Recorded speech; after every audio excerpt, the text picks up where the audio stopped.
adalah bude saya di SMP Negeri 23 Surakarta. Mau berkenalan? Silahkan berkenalan. Oke, terima kasih anak lanang yang cakep. Nama saya Bude Suminten, Ya. tapi kerennya dipanggil Bude Min alias seger pedes-pedes. Ya, segar pedes-pedes. Beliau di sini di SMP 23 mengajar bahasa Indonesia. Nah, hari ini kita akan sharing soal apa? Sharing soal iman. Bagaimana kita menjadi orang Kristen atau pengikut Kristus. Dan nanti kita akan mendengarkan sharing Bude dalam kehidupan menggereja di gereja Kristen Jawa Bali. Ya, gitu. Gini Bude, seperti yang saya omongkan kemarin, apa sih yang membuat kita itu dipakai dan dipakai? Yang membuat kita dipakai untuk melayani ya, Ya. ya. Memang setiap orang tidak tidak dipakai oleh Tuhan.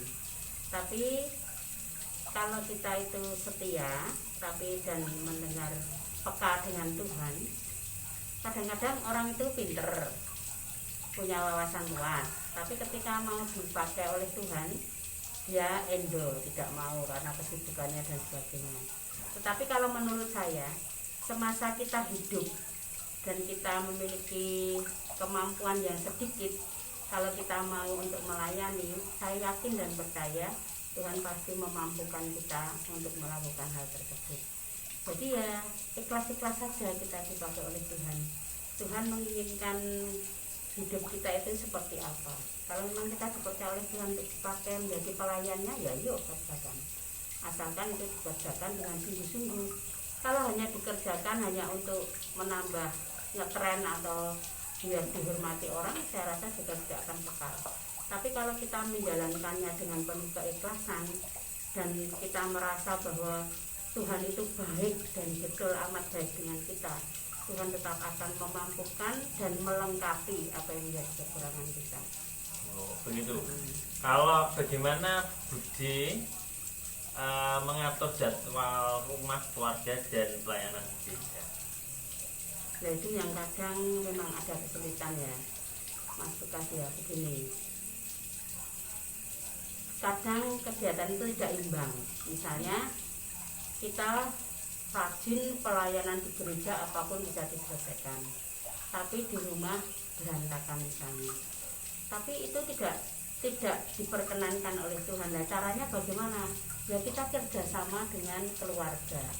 Dan dalam pelayanan ini kita juga tidak jangan menutup diri, maksudnya ya terbuka juga dengan keluarga sehingga keluarga tahu persis apa yang kita kerjakan beserta dengan suami, anak-anak kita, bahkan mungkin kalau saya ya dengan mantu dan sebagainya, itu harus dapat bekerja sama dengan baik. Oh jam ini ibu ada pelayanan di sini, nanti tolong rumah pasrah monggo dibersihkan. Nah, ini akan kalau ada komunikasi tentunya dapat berjalan dengan baik.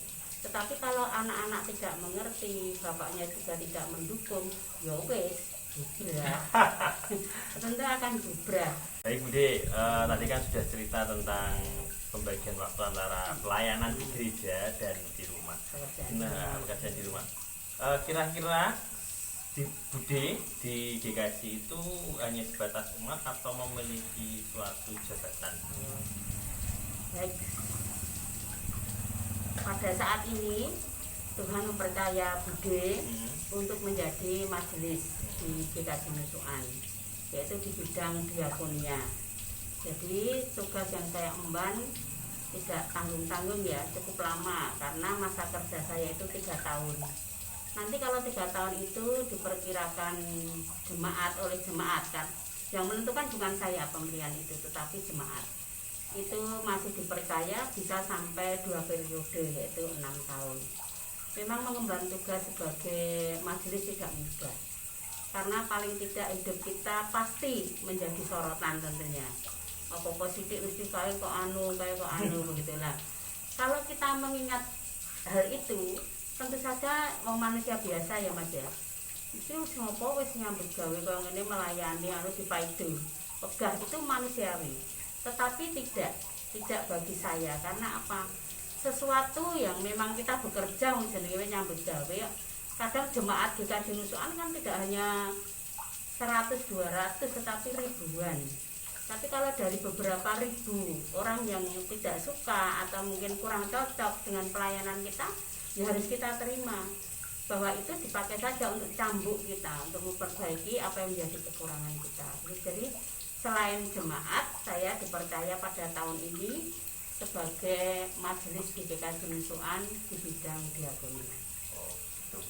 Nah, kalau suka dukanya sebenarnya untuk menjadi majelis itu yang paling berat itu dirasa di mana ya Bu?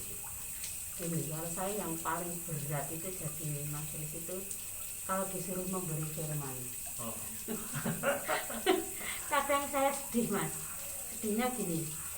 Kadang mungkin mungkin orang yang tidak suka dengan saya, mungkin apa yang saya sampaikan pada waktu saya menyampaikan firman tidak sesuai dengan, dianggap tidak sesuai dengan kehidupan sehari-hari. Misalnya cara menanamkan kasih misalnya. Kasih itu kan banyak hal. Tapi mungkin orang memandang karo keluarga nih burungan itu usrek kok mengajarkan kasih kepada orang lain. Tapi ya enggak apa-apa. Semua orang boleh menilai kita. Tetapi kan Tuhan sendiri yang akan menyempurnakan. Saya tidak bisa sempurna karena manusia biasa. Kadang sok misalnya kurang sepaham dengan keluarga ya biasa.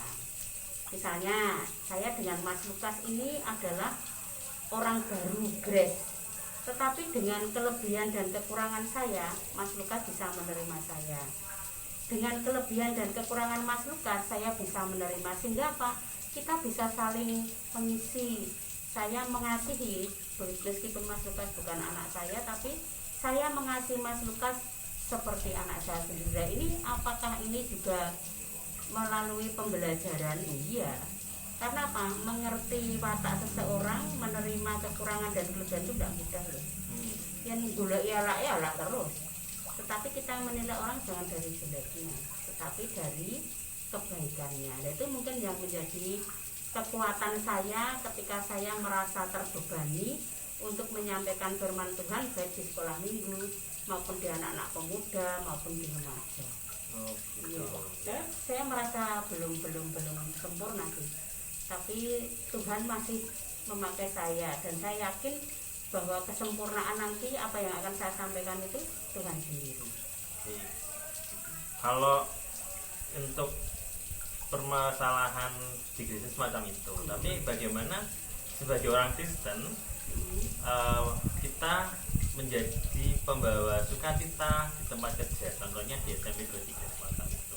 Oh ya. Nah ini mungkin kalau di sini ibu-ibu atau Pak Guru mungkin kalau mengira diri orangnya tidak pernah susah ya. Iya. Kan guyu terus. Nah itu karena apa ya, ini penderitaan ataupun kesusahan itu tidak perlu disampaikan oleh orang lain. Tetapi dengan melihat kehidupan kita sehari-hari, dengan tingkah laku kita, dengan gaya berbicara, dengan mungkin kalau saya kan orangnya unik, yang ora setuju ya begitu kan begitu. Tapi orang dapat menerima saya, inilah membawa firman Tuhan, memberikan hal-hal yang paling baik, tapi memberikan yang kita bisa saja, tidak usah yang baik, karena baik dan tidak itu yang menilai orang lain. Ya kita dengan ketulusan hati berteman dengan siapapun, menerima segala kelebihan dan kekurangan teman-teman kita. Ya pada akhirnya sampai saat ini saya dimanapun, bukannya kita sombong loh ya, dimanapun saya ditempatkan saya punya banyak teman. Saya memang belajar untuk menerima.